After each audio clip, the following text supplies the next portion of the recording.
ఎన్టీఆర్ అంటే తెలియని తెలుగువాడు ఉండడు. చలనచిత్ర రంగంలో ఎవరు చేయలేనన్ని చిత్రాలు చేశారు. 400కు పైగా చిత్రాల్లో హీరోగా, రాజకీయాల్లో కూడా కొత్త ఒరవడి సృష్టించారు. తెలుగుదేశం పార్టీని స్థాపించి 8 సంవత్సరాలు ముఖ్యమంత్రిగా పనిచేసి ఎన్నో సంస్కరణలు చేశారు. అలాగే ఎన్నో పరాభవాలు ఎదుర్కొన్నారు. ఇక ఎన్టీఆర్ జీవిత చరిత్రపై బయోపిక్స్ ట్రెండ్ నడుస్తోంది. ఆయన కుమారుడు బాలకృష్ణ ఎన్టీఆర్ కథానాయకుడు, మహానాయకుడు అంటూ సినిమాలు తెరకెక్కిస్తున్నారు. ఇక రామ్ గోపాల్ వర్మ కూడా లక్ష్మీస్ ఎన్టీఆర్ అనే పేరుతో సినిమా వస్తోంది. ఇక లక్ష్మీస్ వీరగ్రంథం అనే పేరుతో నిర్మాత కేతిరెడ్డి, జగదీశ్వర్ రెడ్డి కూడా ఒక సినిమా రూపొందిస్తున్నాడు. 3 సినిమాలలో హీరో ఒకరే, దట్ ఈజ్ ఎన్టీఆర్. ఇక ఎవరు ఏ విధంగా చూపించారో చూడాలి. ఇక ఎన్టీఆర్ పొలిటికల్ హిస్టరీ ఒకసారి చూద్దాం.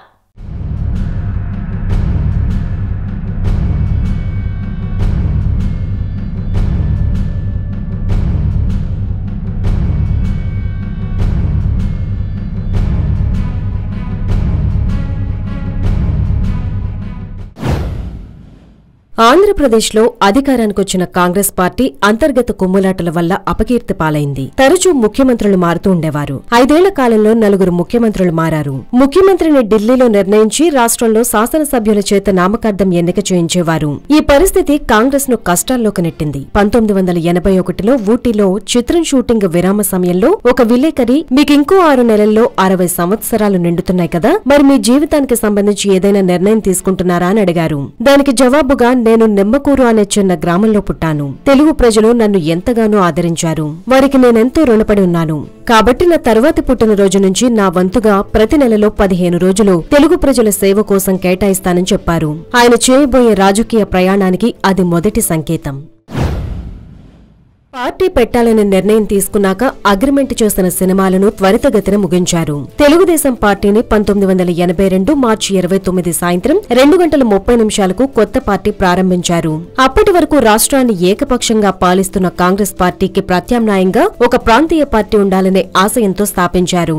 పార్టీ స్థాపించిన తర్వాత సన్యాసం పుచ్చుకుని తన జీవితం తెలుగు ప్రజలకు, తెలుగు జాతి ఆత్మగౌరవ పునరుద్ధరణకై తన జీవితం అంకితమని ప్రతినబూనారు. పార్టీ ప్రచారానికై తన పాత ను బాగు చేయించి దానిని ఒక కదిలే వేదికగా తయారు చేయించారు. దానిపై నుండే ఆయన తన ప్రసంగాలు చేసేవారు. దానిని ఆయన చైతన్య రథమని అన్నారు. ఆ రథంపై తెలుగుదేశం పిలుస్తోంది, రా కదలిరా అనే నినాదం రాయించారు. ఆ తరువాతి కాలంలో భారత రాజకీయాల్లో పరుగులెత్తిన ఎన్నో రథాలకు ఈ చైతన్య రథమే స్ఫూర్తి. ఎన్టీఆర్ ప్రజలను చైతన్యపరుస్తూ చైతన్య రథంపై ఆంధ్రప్రదేశ్ నలుమూలలకు ప్రచార యాత్రను సాగించారు. చైతన్య రథమే ప్రచార వేదికగా, నివాసంగా మారిపోయింది. ఒక శ్రామికుడి వలె కాకి దుస్తులు ధరించి నిరంతరం ప్రయాణిస్తూ ఉపన్యాసాలిస్తూ ప్రజల హృదయాలను దోచుకున్నారు. కాంగ్రెస్ అధికారాన్ని కూకటి వేళ్లతో పెకిలించి వేసిన ప్రచార ప్రభంజనమది. ఎన్టీఆర్ ప్రసంగాలు ఉద్వేగభరితంగా, ఉద్రేకపూరితంగా ఉండి ప్రజలను ఎంతో ఆకట్టుకునేవి. ముఖ్యమంత్రులను తరచూ మార్చడం, అదే ఢిల్లీ పెద్దల నిర్ణయం ప్రకారమే తప్ప శాసనసభ్యుల మాటకు విలువ లేకపోవడం వంటి వాటిని లక్ష్యంగా చేసుకుని తన ప్రసంగాలను మలుచుకున్నాడు. కాంగ్రెస్ నాయకులు కుక్కమూతి పిందెలని, కొజ్జాలని, దగాకోరులని, దగుల్బాజీలని, అధిష్టానం చేతిలో కీలుబొమ్మలని తీవ్ర పదజాలంతో విమర్శించారు. కాంగ్రెస్ పార్టీ కారణంగా తెలుగువారి ఆత్మగౌరవం దెబ్బతిన్నదని, దాన్ని ఢిల్లీలో తాకట్టు పెట్టారని విమర్శిస్తూ ఆ ఆత్మగౌరవ పునరుద్ధరణకే తాను రాజకీయాల్లోకొచ్చానని చెప్పారు. కాంగ్రెస్ నిర్వాకానికి అప్పటికే విసుగు చెందిన ప్రజలు ఆయన నినాదం పట్ల ఆకర్షితులయ్యారు. 1983 జనవరి 7న మధ్యాహ్నం ఎన్నికల ఫలితాలను ప్రకటించారు. Telugu Desam 199, Congress 60, CPI 4, CPM 5, BJP 3 సీట్లు గెలుచుకున్నాయి. 100 ఏళ్ల సుదీర్ఘ చరిత్ర ఉన్న కాంగ్రెస్ పార్టీ 9 నేతల తెలుగుదేశం పార్టీ చేతుల్లో ఓడిపోయింది. దీంతో ఒక ప్రాంతీయ పార్టీ దేశ రాజకీయాలను శాసించే స్థాయికి పెరిగింది. అధికారం చేపట్టిన తర్వాత అనేక వివాదాస్పద నిర్ణయాలు తీసుకున్నారు. ప్రభుత్వోద్యోగుల పదవీ విరమణ తగ్గింపు వీటిలో ప్రధానమైంది. ఈ నిర్ణయాల కారణంగా చాలా వేగంగా ప్రజాభిమానం కోల్పోసాగారు. 1984 ఆగస్టు 16న నాదెండ్ల భాస్కర్ రావు, అప్పటి గవర్నర్ రామ్లాల్, ప్రధానమంత్రి ఇందిరాగాంధీల లోపాయికారి సహకారంతో రామారావును అధికారం నుంచి తొలగించి తాను దొడ్డిదారిన గద్దెనెక్కడంతో తిరిగి రామారావు ప్రజల్లోకి వెళ్లారు. జరిగిన అన్యాయాన్ని ఎలుగెత్తి చాటారు. ఈ ప్రజాస్వామ్య పునరుద్ధరణ ఉద్యమంలో ఎన్నికల్లో మిత్రపక్షాలు ఆయనకు ఎంతో సహాయం చేశాయి. ఫలితంగా సెప్టెంబర్ 16న రామారావు తిరిగి ముఖ్యమంత్రిగా ప్రమాణం చేశారు. ఆంధ్రప్రదేశ్ లో మొదటి కాంగ్రెసేతర ముఖ్యమంత్రిగా ప్రమాణ స్వీకారం చేసిన తర్వాత ఆయన ఎన్నో కార్యక్రమాలు చేపట్టారు. 1984లో సినిమా రంగంలో స్లాబ్ విధానంను అమలుపరిచారు. ప్రభుత్వానికి ఖర్చు తప్ప ఎందుకు పనికిరాదని శాసన మండలిని రద్దు చేశారు. హైదరాబాద్ లోని హుస్సేన్ సాగర్ కట్టపై తెలుగు వారి విగ్రహాలు నెలకొల్పారు. నాదెండ్ల కుట్ర కారణంగా శాసనసభలో తనకు తగిన ఆధిక్యతను తిరిగి సంపాదించే ఉద్దేశంతో మార్చి 1985లో ప్రజలు తీర్పు కోరుతూ మధ్యంతర ఎన్నికలకు వెళ్లారు.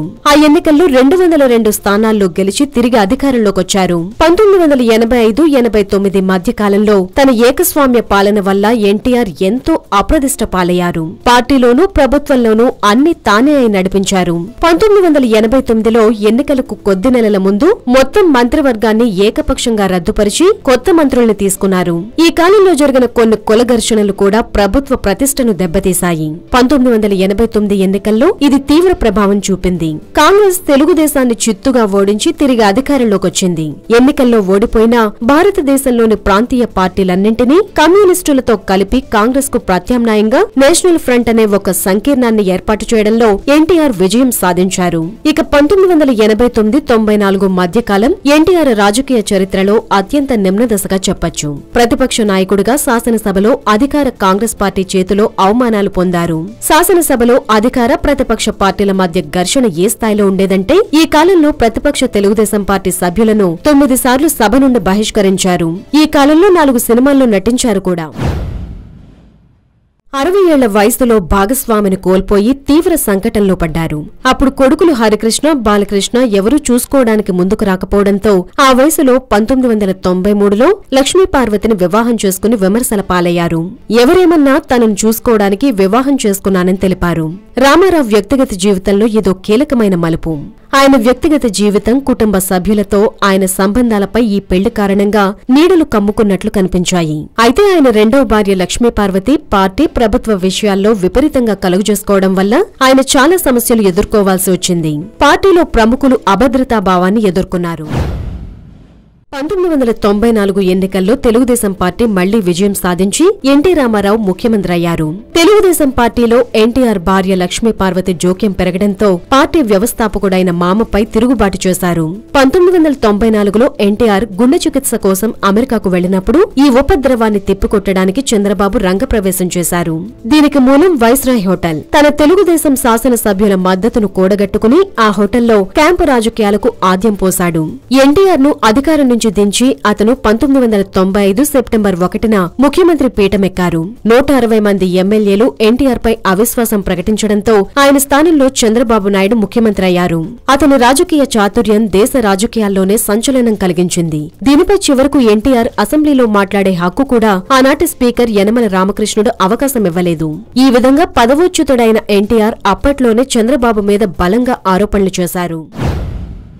అంతటితో ఎన్టీఆర్ రాజకీయ జీవితం ముగిసినట్లయింది. ఇక దీని తర్వాత తీవ్ర నిరాశలో మునిగిపోయిన ఎన్టీఆర్ కొంత రాజకీయాలకు దూరంగా ఉన్నారు. అనతి కాలంలోనే 1996 జనవరి 18న 73 ఏళ్ల వయసులో గుండెపోటుతో ఎన్టీఆర్ మరణించారు.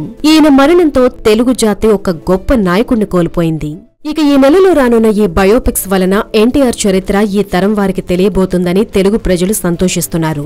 ఇక బాలయ్య సినిమాలో చంద్రబాబుకు అనుకూలంగా ఉంటుందని, రామ్ గోపాల్ వర్మ సినిమాలో ఎవరిని విలన్స్ గా చూపిస్తున్నారో తెలియాలంటే లెట్స్ వాచ్ ఆల్ మూవీస్.